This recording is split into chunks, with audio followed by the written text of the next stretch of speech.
पाठ 4 तीन पग भूमि। आज हम लोग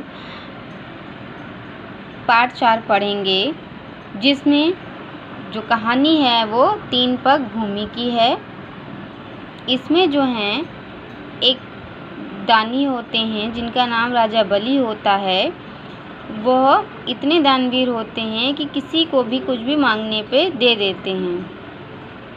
तो एक बार जो है भगवान विष्णु आते हैं और उनसे तीन पग भूमि मांगते हैं। तो ये उसी पर एक कहानी है। आइए हम लोग पढ़ते हैं। हजारों वर्ष पहले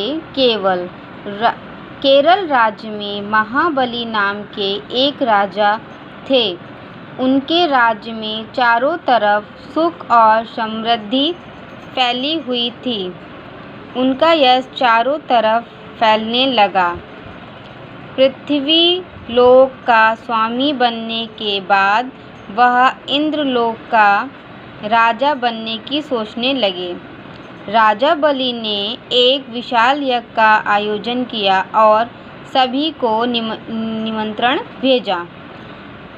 इसका आशय यह है कि हजारों वर्ष पहले केरल में एक महाबली, जिनका नाम बलि ही था, एक राजा रहते थे और वो इतने यशस्वी थे कि उन्होंने पूरे पृथ्वी लोक पे अपना राज्य कर लिया था। अब वो सोचते थे कि राजा मतलब कि ऊपर जो जहाँ पे भगवान रहते हैं वहाँ पे भी वो अपनी सत्ता बना लें, यानी कि अपना कानून कर लें। भगवान विष्णु ने सोचा कि राजा बलि घमंड में आकर कहीं इंद्र का राज्य न छीन ले। भगवान ने वामन अवतार धारण किया। तब ये विष्णु हैं और ये राजा बलि हैं। और ये विष्णु जो हैं तब वामन अवतार धारण करके आते हैं और इनसे भिक्षा मांगते हैं। उन्होंने अपने शरीर को वामन अंगुल के बराबर बना लिया और राजा बलि की नगरी के समीप आ गए। राजा बलि ने जब यह आरंभ किया तो अपने मंत्रियों को आदेश दिया कि नगरी के आसपास रहने वाला कोई भी मनुष्य यहाँ आए बिना ना रह सके। तो राजा बलि जो हैं वो बहुत ही दानी थे और सब अपनी प्रजाजनों का भी ख्याल रखते थे। अब आइए आगे। राजा के आदमी वामन का रूप धारण किए हुए भगवान विष्णु के पास पहुँचे तो उन्होंने वहां आने से इनकार कर दिया। जब यह खबर राजा बलि के पास पहुंची तो उन्होंने स्वयं जाकर भगवान विष्णु से निवेदन किया।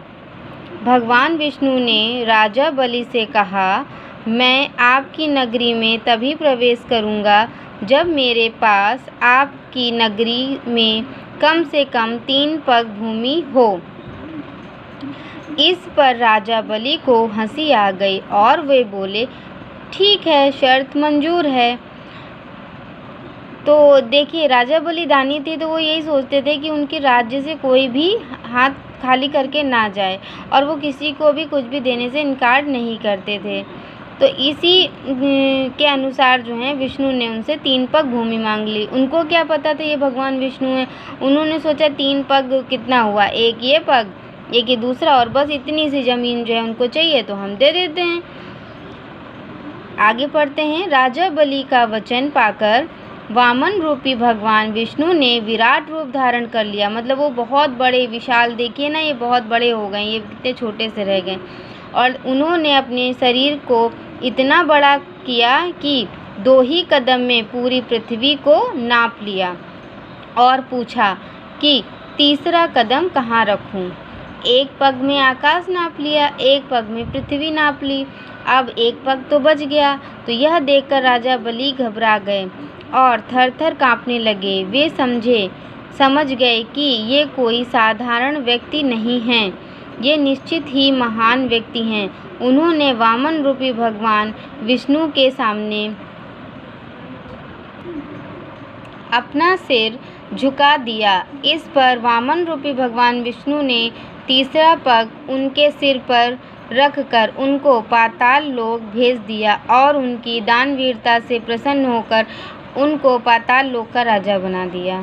तो इस तरीके से जो हैं वो पूरी पृथ्वी, पूरा आकाश जैसे दान दे देते तो राजा हो जाते, वो भगवान को भी हरा देते। इसलिए भगवान ने ऐसा किया और उनको पाताल लोक यानी कि धरती के नीचे भेज दिया और बोला आप यहाँ राज्य कीजिए, यहाँ की पूरी प्रजा और राज्य ये सब आपका है।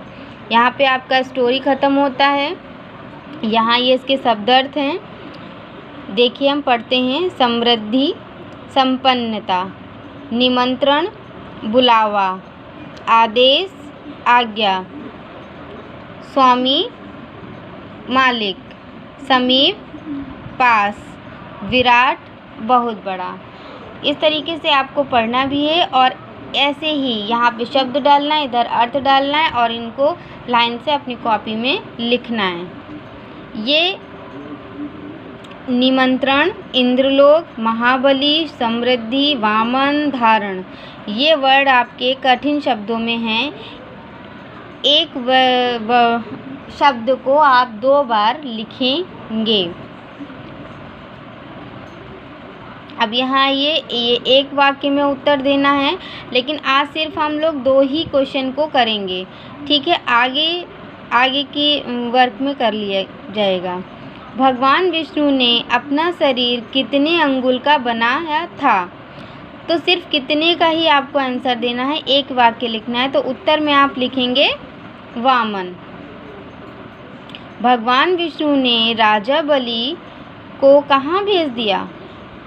तो पाताल लोक, यहाँ पे लिखा हुआ है पाताल लोक, और ये वामन रूप था उनका। तो दोनों ही आंसर इस पेज पे हैं और यहाँ आप एक एक शब्दों में लिख सकते हैं। Thank you.